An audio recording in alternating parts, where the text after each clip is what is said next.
Okay, so we're here with Molly McCann from Hensel Pushers, and we are talking about our concert September 7th at 4 p.m. That's Sunday at St. Paul Lutheran Church.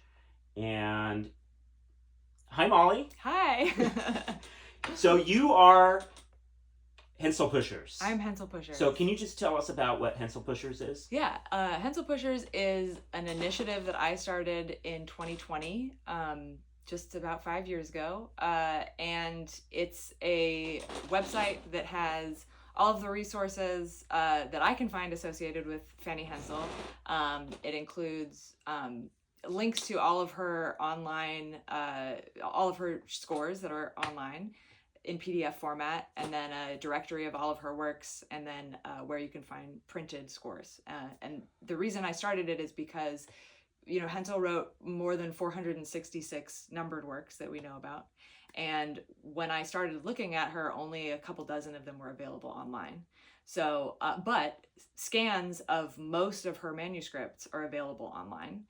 Through the Staatsbibliothek zu Berlin, which has most of her notebooks. So I started looking through those notebooks, and just for myself, putting them into PDF format so that I could read them more easily, because they're kind of messy and, sections crossed out and notes hard to read. And so I started making myself these scores, and I realized that other people would want them too. So I set up the site and just started putting them up there one batch at a time. And I think I have something like 185 of my own editions of the scores on there. That's amazing. Okay, who is Fanny Hensel for the people at home? Fanny Hensel is a German Romantic composer. She was born in 1805, and she was a very talented musician from a really young age. And she had a younger brother named Felix Mendelssohn, who's the most famous of the family.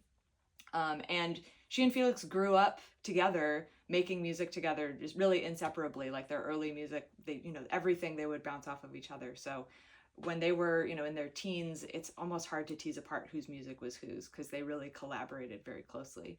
And then, over the course of their lives, the really fascinating thing about these, equally talented young musical prodigies is it's a perfect experiment, right, for like what impact does gender have on the lives of these kids, because they grew up with the same musical training, the same interest in music, the same facility for music,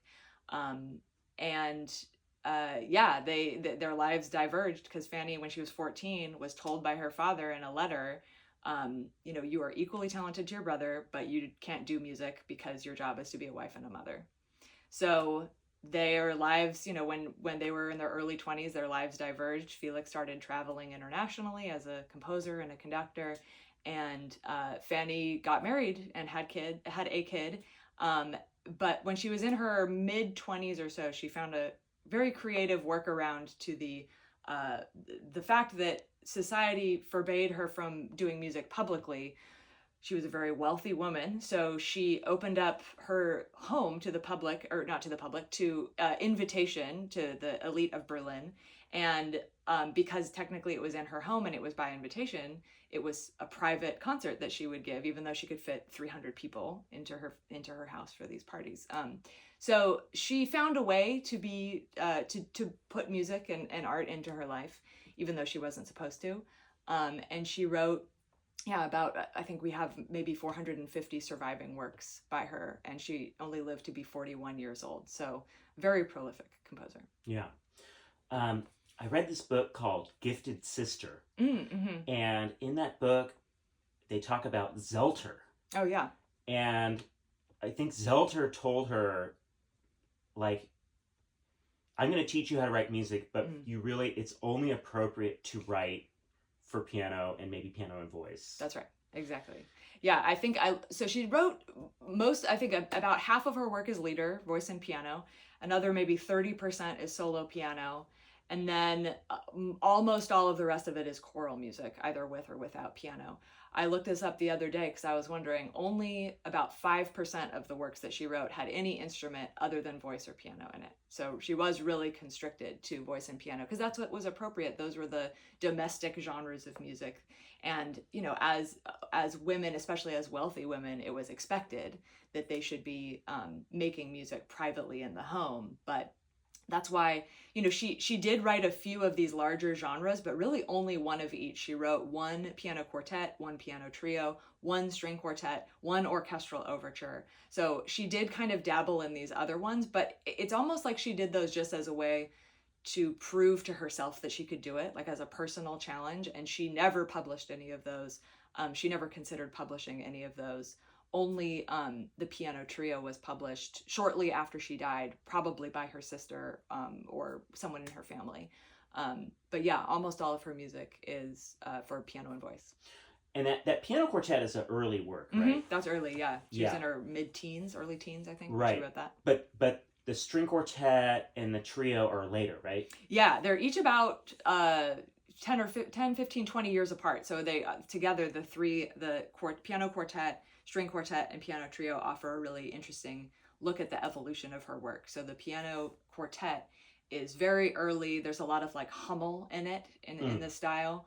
And then the string quartet is probably the most unusual piece that she wrote in terms of the formal modulations. And, she took a lot of inspiration from Beethoven and Beethoven's works that, subverted form and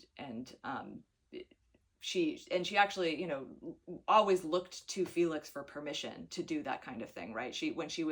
Whenever she went outside of the piano and voice area that she was allowed, she really did need permission from Felix to do it. So I think it's likely that Felix is the one that suggested to her that she should write a quartet, because after she had a premiere of her orchestral overture, she was looking for a new project. She wrote a letter to Felix saying, how well the premiere went, and she wants something new.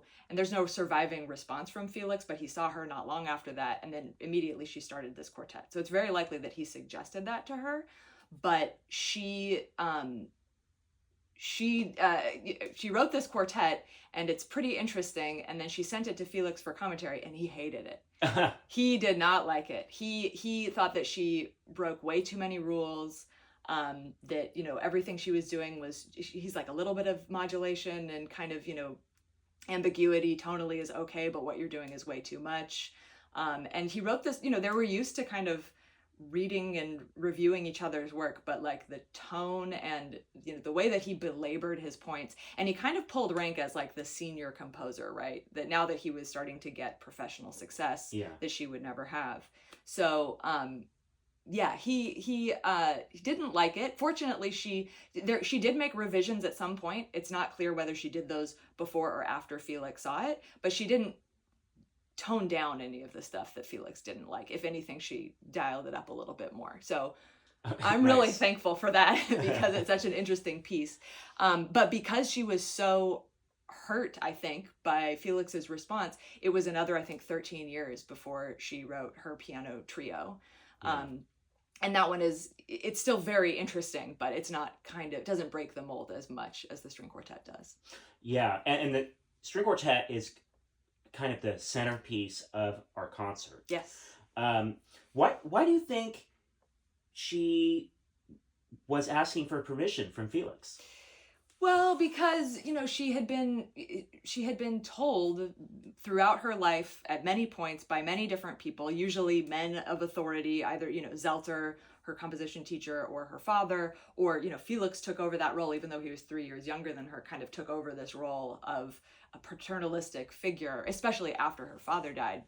But even as soon as he became a professional, and they didn't like her to be stepping outside of what she was supposed to do. Another really important element of this is that her family was Jewish, and it wasn't until during her lifetime, when she was young, her immediate family converted to Protestantism, not her extended family, and it was a point of contention for the larger family that their family did this, but they did that to try to move more freely in Prussian society because of how bad the anti-Semitism was.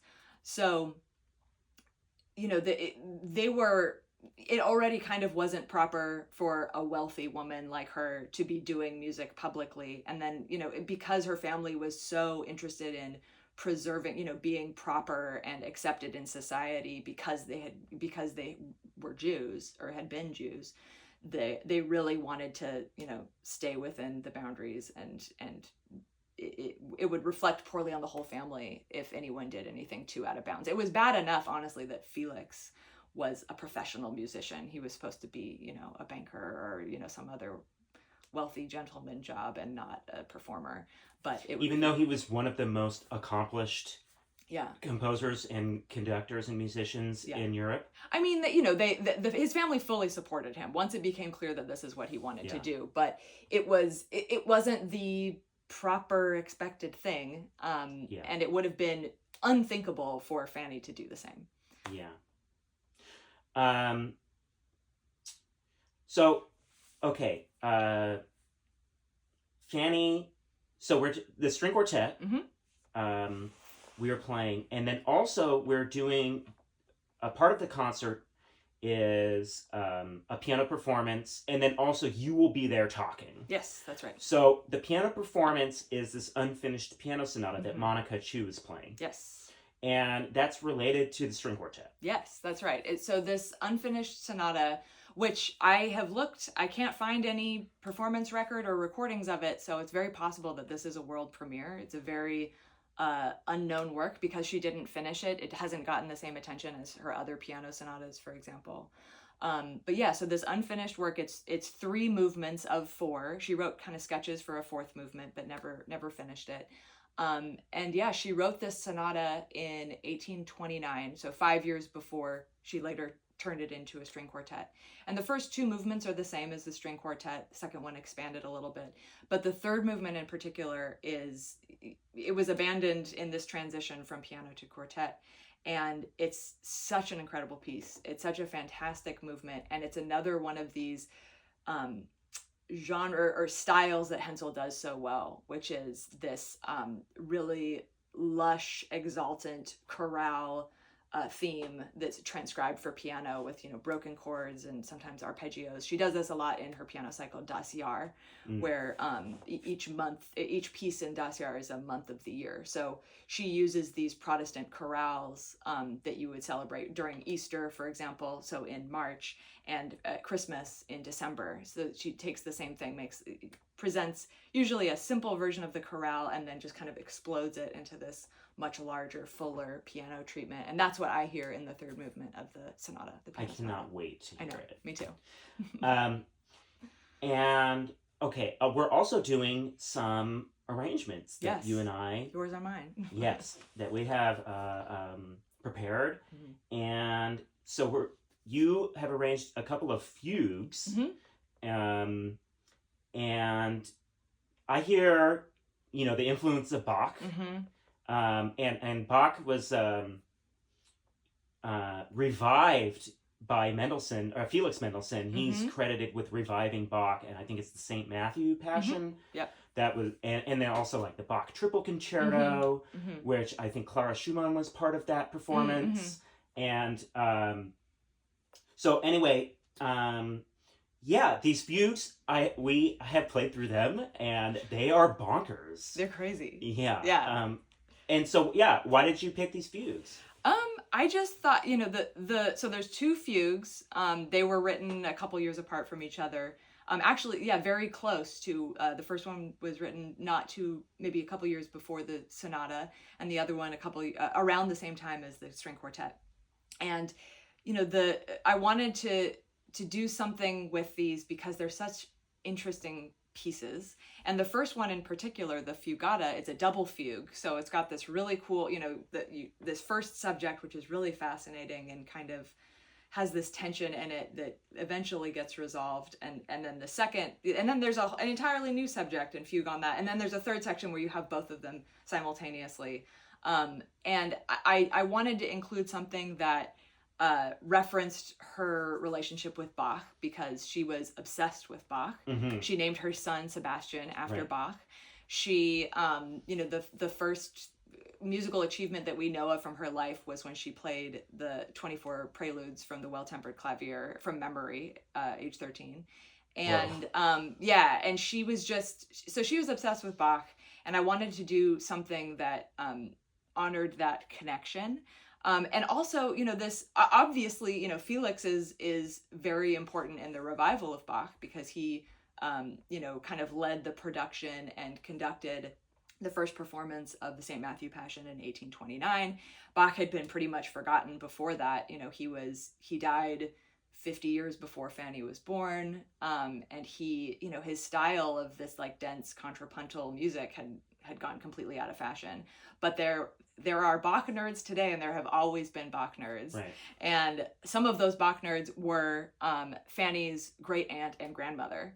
They had studied with Bach's successors. So Sarah Levy, Fanny's mother's sister, great aunt, had studied with Wilhelm Friedemann Bach. She was a patron of CPE Bach. And then Fanny's grandmother, Bella Solomon, had studied with Kernberger, a student of Bach. So they, and the two of them performed Bach well into the 19th century, leading up to Felix's revival. And they collected his works and preserved them because no one else was really into it at the time. So it was Bella Solomon, their grandmother, who gave Felix for his 15th birthday a copy of the St. Matthew's Passion. Mm-hmm. And that's what eventually, 4 years later or so, turned into the revival. Very cool. Yeah. Also, I think fugues, just the nature of how they're written, work well for strings. Of course. And these are 4-part fugues, and so, I think it translates very well. Mm-hmm. So, okay. And about your pieces. Yes, sure. So, actually, we first connected because I did an arrangement for 5 cellos of a lieder, Die frühen Graber, and the early graves. The early graves, yeah. And you gave me a shout out on Twitter, and then I was like, oh, okay, time to start following the Hensel Pushers, and you've been on my radar ever since. And I actually didn't know you were around this area. Yeah. So until very recently. Mm-hmm. So it's very cool to like connect with you. Yeah. And yes, so this lieder is one of my favorite, not just of her pieces, but of the entire genre.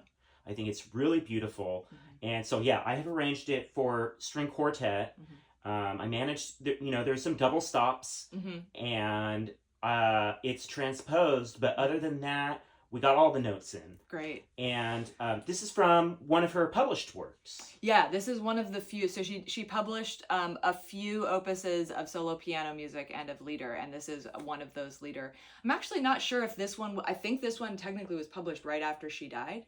So yeah. I'm not sure if she was planning to publish it, or maybe her sister going through her works chose this one for publication, but I think it's opus 9.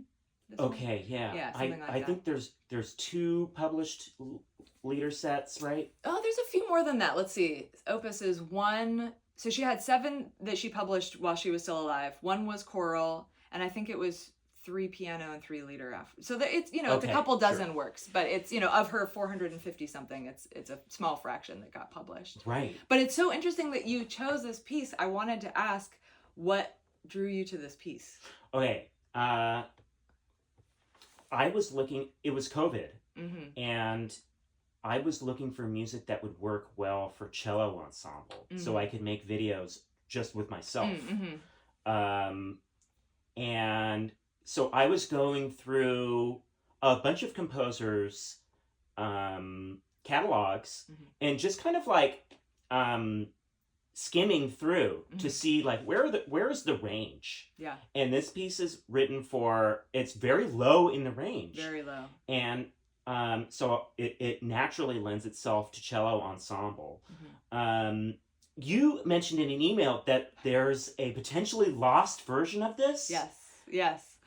For viola, bass. Viola, 2 cellos, and bass. Yeah, okay. So we know it hasn't survived. We only know about it from one of her letters. She wrote in a letter to Felix, saying that she had already written the song, and she's like, "Oh, I'm making an arrangement," and and that's all that we know about it. So I don't think it survived. It may be out there in someone's papers somewhere, but I think I'm gonna work on recreating that arrangement at some point, because I think it would sound like you're saying, it's so low. Yeah. And just imagining what it sounds like with these, these low strings, which don't get the same kind of attention. Because most of the time, she really did focus on the high end of the range. Most of her songs are for piano or for soprano.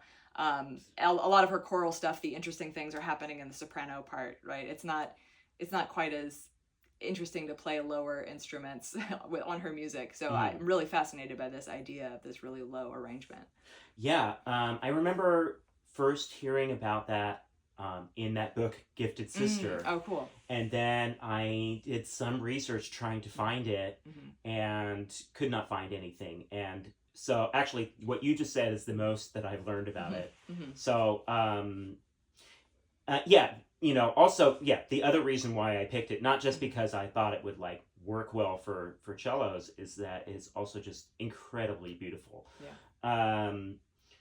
And then the other piece that I've arranged is from it's a song for piano, Opus 8, number 2. And another published work. Is this published in her lifetime? Yeah. I think it was published immediately afterwards, so it's not clear if she selected it for publication or if someone else did. But yeah, it was published right after her death. Yeah. Yeah, and that's just one of, I guess, the hundreds of piano pieces. Yeah. That she but it's has. great. It's another one that's really harmonically interesting, and it has 4 parts already, so works really well for string quartet because it's already got these separate 4 voices. Yeah, exactly. Yeah. It did not require tons of creativity from me. Yeah, same as the fugues. It was pretty straightforward when it's already written in that way. Yeah, but what we're doing is, I think, a very important role for musicians and musicologists in the modern age, which is curation. Yeah. We're finding music that we think is good and making it accessible for the public. And in this modern age where we have this online library with an unprecedented amount of access to public domain works, there's too much actually to sift through. So I think that the work that you're doing for this composer is extremely important. And yeah, the fact that like just a super small percentage of her music is published at all shows me like there's a great opportunity for more arranging. Absolutely. Right? Like I only picked these pieces. I partially picked these pieces because they were accessible to me because like they're both published and they're on IMSLP. Right. But now what you're doing, people can go through that and find more music to arrange. And like I think for somebody whose output was suppressed by the patriarchy, it's a good place to look for hidden gems. Absolutely. Yeah. And she's really such an innovative. If you like romantic music at all, you will love her music because she's, she was older than most of the romantics since she was born in 1805. So, 5-10 years older than most of them, but she was really ahead of her time. Like a lot of the stuff that she's doing, in some of her later, I was talking to pianist Sharon Sue. Shout out to Sharon. Yeah. She talking to her about the Hensel's last piano sonata, the G minor sonata, and the fact that she uses this texture in the second movement that shows up in impressionistic music decades later, right? And it's I forget which Liszt piece it is, but Liszt often gets credit for creating this kind of shimmery water-like texture on the piano that is mostly associated with the Impressionists. But Fanny wrote this piece a decade, 2 decades earlier than that. Yeah. So she was really ahead of her time and really innovative. And, that's part of the reason that her music was suppressed. The things that she published during her lifetime tended to be the things that were on the more normal side, right? Because that was what she was allowed societally to do. She didn't want to bring shame on her family by doing anything too weird. So you really do have to go into the unpublished works to find the really wild and creative things which are in there. Yeah, and some works were published under Felix's name, right? Yeah, that's right. When they were young, Felix, and it's this sometimes gets framed as Felix stealing her works, but Right. that's not exactly what happened. It's just, they collaborated so much, they worked so closely together, and the family, all wanted to recognize, not in a public way, but to basically give Fanny some sort of recognition. So when Felix had, it was opus 8 and 9, I think, and each of them were 12 songs. I don't know if someone in the family suggested it, but he wrote to Fanny saying like, hey, choose a few of your songs and throw them, or said, choose a few songs, either mine or yours, to round out this collection. Uh-huh. So it was really a collaborative element of, and everyone in the family knew, all the friends of the family, everyone knew that Fanny wrote those songs. But publicly, though, they were under Felix's name. Yeah, and I think Clara and Robert Schumann did the same thing. I don't know. I can't know about that. Let's not quote me on Yeah. that. But one of my favorite stories is Felix with the Queen of England. Mm-hmm. Yes, Queen Victoria. And he asked her to play her favorite song of his, and she picked a Fanny song. That's instead. right. Yeah. Yeah. I bought the Sebastian Hensel collected Mendelssohn family letters. Oh yeah, just so I could get that. Yeah. And it's really great. So yes, we have this huge untapped catalog, and what we need are recordings. Yes, absolutely. One of the projects that I think is very cool is music she wrote. Yeah. And people can look that up. I think it's mainly piano music. Yeah, it's piano music by women composers, and it's putting that up on YouTube. But I think we really need the top performers with label contracts and all of that to be recording this stuff. Is there anything on your radar, or new releases that we should be listening to?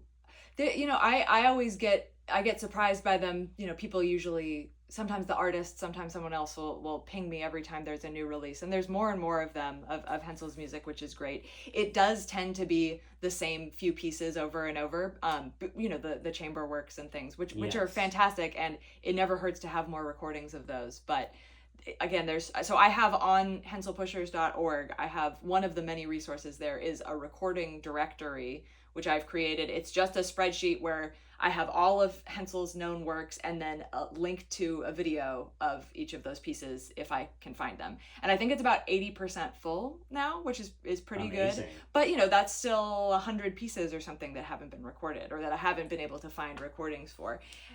So for example, the first fugue, the Fugata, the double fugue, the concert will have the string quartet arrangement of that, but I can't even find a recording of the original solo piano version of that fugue. Whoa. So there's tons of music, especially piano music and lieder, that have not been recorded that she wrote. Feels like that would be hard to play. Yeah, it would. it is. That's why I have not tried to perform it yet. So I'm gonna let someone else do that. Right, sure. Okay, so you're doing incredibly important work, and how can people support that work? They can support the work by mostly playing the music. There's I think 185 scores up there. They're free. You don't need to sign up for anything to get them. You just click a button and you can get them. And you can donate on the site to support my work. I just started a Patreon. It's getting up and running, but through Patreon I give people early access to the scores that will eventually be on the site, maybe a week early. And then I have not free, but if you sign up for Patreon, easy piano arrangements that I do every month, especially for teachers who want to teach Fanny's. A lot of Fanny's piano music is extremely difficult to play, so I make simplified versions, like either for beginners or intermediate students. And then I have my focus, now that I've got all of the solo piano and chamber music up on the site, has been to do more arrangements. So you can purchase arrangements. The two fugues will be available for sale on the site, and I have a 4-hands arrangement of Das Jahr, the entire cycle of Das Jahr, and working on a few more arrangements. So those all support what I'm doing too. That's wonderful. Yeah. And where can people find you? So they can find you on Patreon, and I guess, your website. Yeah, through the site, henselpushers.org. That's Yeah. the best. There's a place there you can sign up if you want to get updates. Like when I post new scores, I'll send out an email to folks. Yeah, and if you're on Blue Sky, I'm on Blue Sky, but Yeah. I mostly use it to post pictures of my cat. So if you like cats, yeah. that's quality content. It is. Okay, anything else that we should touch on before we wrap this up? I don't think so. I'm really excited. Yeah. And thank you for inviting me to do this. This is I'm like thrilled. you asked me to do it, and this is like my dream concert. So thank you for having it. Here's what happened: is I was on Blue Sky. I happened to be there on the right day because I'm not on it that much, but a mutual internet friend, Sarah Fitz, who's a Clara Schumann nerd, she posted about a concert, a Fanny Hensel concert in New York, I think. Or, Yeah. Yes. And I posted, you guys really need to come to Oakland and play my concert series. And then, to my surprise, you said, I live in here. East Bay. Yeah. So, so that's how it happened. And hey, so Sarah, you should come to Oakland. Yeah, Sarah, come to Oakland. Let's do some Clara Schumann. Yeah. Like this kind of work, I think is really important. Yeah, so, okay, thank you so much. Yeah. And we hope that everybody who's watching and listening can come to the concert. And when is it again? It's Sunday, September 7th at 4 p.m., St. Paul Lutheran Church, presented by Glenview Classical Series. Thanks so much. Thank you.